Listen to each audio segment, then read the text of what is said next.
L'étape 3, finalité, vous permet d'indiquer les différents objectifs qui vont être dans ce traitement. Vous pouvez ajouter une ou plusieurs finalités au traitement. Pour ce faire, vous cliquez sur le bouton « Ajouter une finalité ». Vous voyez ici un champ intitulé. Il s'agit ici de mettre l'intitulé de la finalité dans une version courte et claire. Par exemple, faire des statistiques.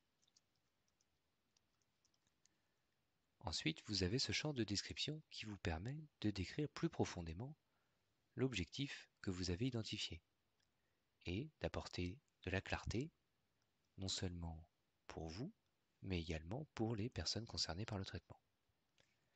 Vous êtes invité à identifier quelle est la base légale, le fondement juridique associé à cette finalité.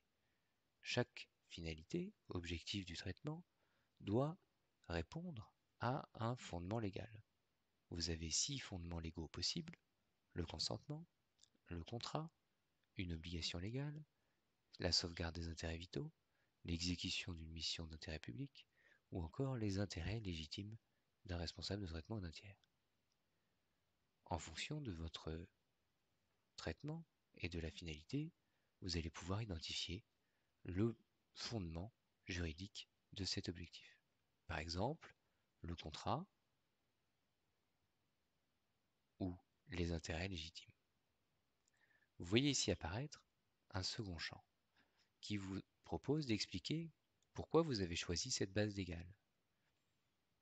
Notamment, si vous avez choisi les intérêts légitimes, il est intéressant de préciser quels sont les intérêts légitimes que vous invoquez pour fonder votre traitement.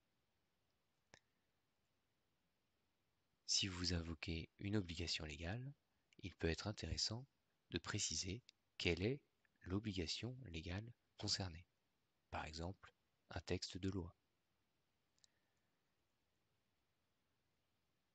Vous voyez ici que vous pouvez avoir un raccourci vers un audit de création des intérêts légitimes.